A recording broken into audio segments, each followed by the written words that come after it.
some action. And in Canada, recently, a group of friends are asking the Senate Defense Committee to hold an inquiry and to interview some of the people that Dr. Greer had assembled and some of the others that you know, right. and to talk to them. And I think in Canada they would get some press. But do you think that Canada will receive outside pressure not to do that? They may, but if they buckle under, it will just be one more one more disappointing aspect of our sometimes being too concerned with what the elephant tells us to do. Okay. So, but I think it would, if we did it here, it could provide some pressure, because even though most of the communications go north from south to north, it's not unknown that if you go north to south, a few people in the United States listen to the Canadian Broadcasting Corporation and so on, and if we got enough publicity here, some of it would leak south of the border, and I think encourage more Americans to demand that Congress do something. I think they should also demand of members of Congress, what are you doing with our money? You know, what projects, what secret projects are there? And what are the consequences, militarily and otherwise, of the projects that are being undertaken? And do you consider these people enemy aliens? And if so, why? Prove it to us, you know, show us the evidence. And I think the only thing we can do is to just keep putting pressure on politicians and say, hey, you know, you're elected to look after our interests, not to do what intelligence organizations tell you to do. They're not elected by anybody. They're not accountable to anybody. They're just a bunch of people who think they sort of own the world and have their own little club, and they lie to each other. And I guess once you get in the habit, why, it kind of spills over in what you're likely to tell the public. So I think we have a very great responsibility to try and put the pressure on the politicians to say, time has come, full disclosure, let us know, and then we can decide whether we want to embark on a project of trying to save our planet in cooperation with others, or whether we want to let you continue on the road of making bigger and better hydrogen bombs to blow up bunkers and do a lot of things which are ultimately going to result in an uninhabitable planet, or virtually uninhabitable. And that seems to be the choice. Okay, to wrap up this interview, you had mentioned that you're writing another book. And you had mentioned that you are going to dedicate a chapter to this subject. Because we need more of that. So can you just give us a little inkling about what that chapter will say or will reflect? Well, basically the things I've just been saying to you, but with starting off with evidence from people who have had personal experience in these areas. I'm not going to give a lot of examples because, you know, you can't put much in one chapter. Right. And I don't want the book to be too long. I'd like some people to read it. So to maybe get 8 or 10 at the most, people who have personal knowledge, and talk to them myself so that I can quote them verbatim and say, these are credible witnesses. I believe them to be telling the truth.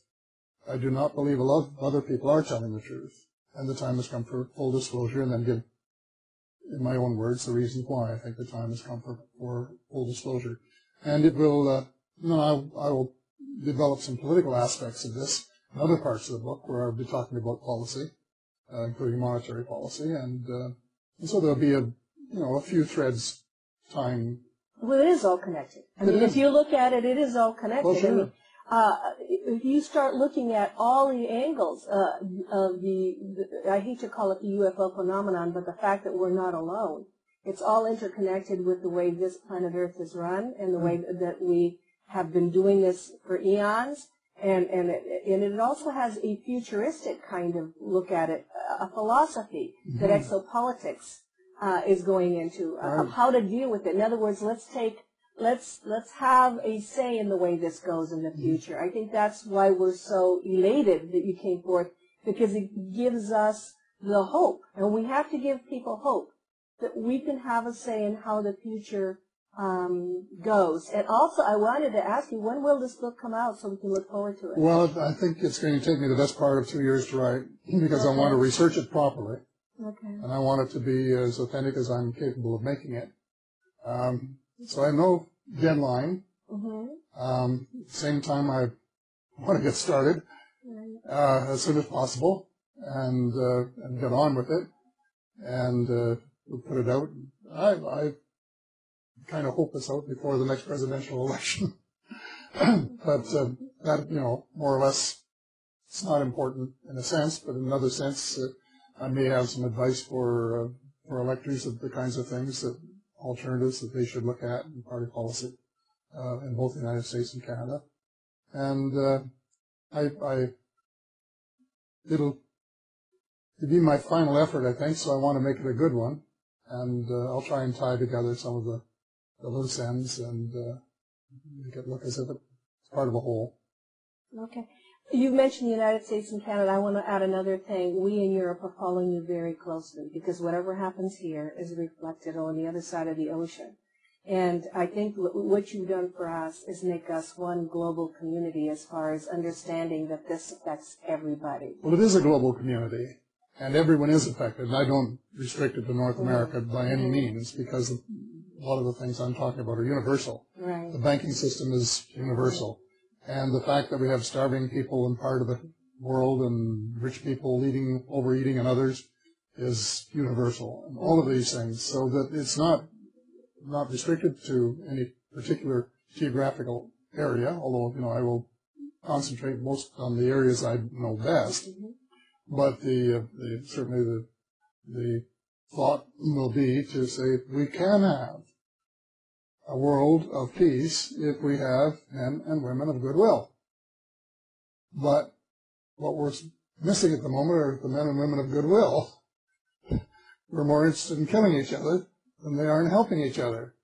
And so if somehow we can turn that around and reset our priorities to change the direction of our lives and of our expenditures to emancipate mankind, and other kinds, but start with our own, then we can all look forward to I'm not a utopian, but we can look forward to something positive and really great for everyone.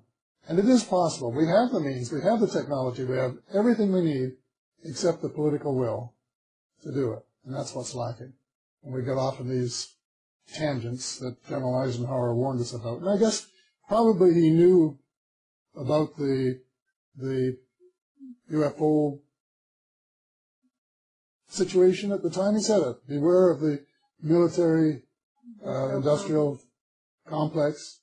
And he, I think, probably concluded that some of the information from ETs was getting into the wrong hands, and that somehow we had to reestablish public control over what was going on.